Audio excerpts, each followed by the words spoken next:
ভাইয়া এই যে এখানে এতগুলো মানুষ এসেছে, আপনারা যদি টিকিট কেটে দেখেন তাহলে এটা ব্যবসা সফল কেন হবে না বলেন? আমি যেটা বলছিলাম, আমার আসলে এত সময় নিয়ে কাজ করার কারণটাই ছিল আমি একটা ভালো গল্প খুঁজছিলাম। হলে সবাই বলতো মেজবিন একটা মুভি করেছে, ওখানে তো কোনো ধরনের নতুনত্ব আসলে পেলাম না।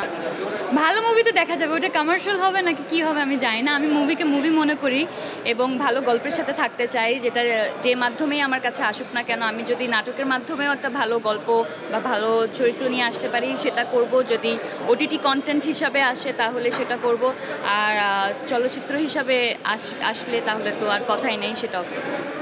ভাই আমি যেটা বলছিলাম, আমার আসলে এত সময় নিয়ে কাজ করার কারণটাই ছিল আমি একটা ভালো গল্প খুঁজছিলাম, যেখানে আসলে আমার একটা ভালো চরিত্র থাকবে এবং ওই চরিত্র নিয়ে মানুষ ভাববে, মনে রাখবে অনেক দিন। তো সেই স্ক্রিপ্টটা আমি পেয়েছি প্রিয় মালতী হিসাবে, তো এই জন্য আসলে এটা করা। বাট এর আগে অবশ্যই অনেক ধরনের ফিল্মের কাজ কিংবা অফার এসেছে, কিন্তু আমার মনে হয়েছে আমার আরেকটু সময় নিয়ে এবং একটু বুঝে শুনে কাজটা করা উচিত। এমন চরিত্র করতে চাই না যেটা আসলে মানুষ ভুলে যাবে কিংবা তেমন একটা ওটার মধ্যে নতুনত্ব থাকবে না। আর আমি সবসময় আসলে চেষ্টা করি, যখন আমি নাটক করতাম তখনও একটু ডিফারেন্ট জনরার কাজ করার, একটু ভার্সেটালিটি মেনটেন করার। ওটিটি কন্টেন্টের ক্ষেত্রেও তাই, এবং ফিল্মের জায়গা থেকে তো সেটা আরও বেশি ইম্পর্টেন্ট। না হলে সবাই বলতো মেজবিন একটা মুভি করেছে, ওখানে তো কোনো ধরনের নতুনত্ব আসলে পেলাম না। এটা তো তার আগের কন্টেন্টগুলোতেই আসলে দেখেছি, তো ওই জিনিসটা আমি চাচ্ছিলাম না। আমি খুব ভালো একটা স্ট্রং গল্প নিয়ে কাজ করতে চাচ্ছিলাম এবং সেটা আমি আসলে প্রিয় মালতীর স্ক্রিপ্টে পেয়েছি। ভাইয়া এই যে এখানে এতগুলো মানুষ এসেছে, আপনারা যদি টিকিট কেটে দেখেন তাহলে এটা ব্যবসা সফল কেন হবে না বলেন? আমি আসলে অডিয়েন্সের উপরে বিশ্বাস করি এবং ভালো গল্পের একটা নিজস্ব জোর থাকে। ভালো কাজ আসলে কখনো আটকে থাকে না, একটু সময় লাগে হয়তোবা, কিন্তু মানুষের কাছে পৌঁছে যায়। তো আমরা আশা করছি, আমরা আশাবাদী। এখন বাকিটা আপনাদের হাতে।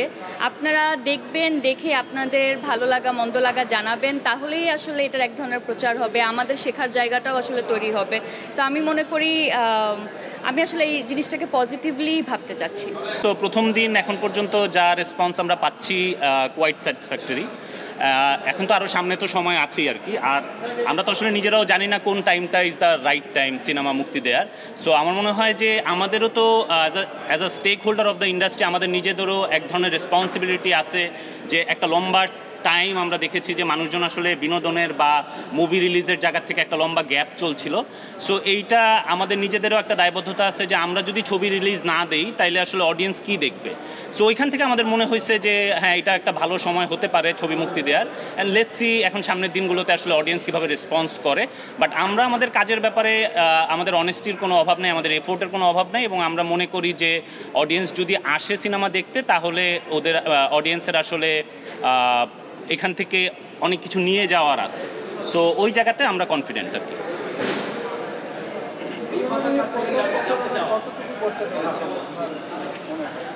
আমরা তো এটা একটা লম্বা সময় ধরেই আমাদের এই সিনেমাটা জার্নিটা চলছে। এর আগে আমরা কয়েকটা ফেস্টিভ্যালও গিয়েছি, সেখান থেকেও আমাদের রেসপন্স খুবই ভালো ছিল, এবং ওইগুলো আমরা সামনে মানুষের কাছে নিয়ে আসছিলাম যে আমরা কী ধরনের রেসপন্স পাচ্ছি।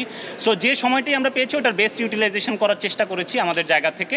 সো এখন দেখা যাক, এখন বাকিটা আসলে অডিয়েন্সের উপরে। আর আপনারা তো আছেনই, আপনারা প্রতিনিয়ত আমাদেরকে যেভাবে কোঅপারেট করছেন আমাদের বিভিন্ন ধরনের নিউজ অডিয়েন্সের কাছে পৌঁছে দেওয়ার জন্য।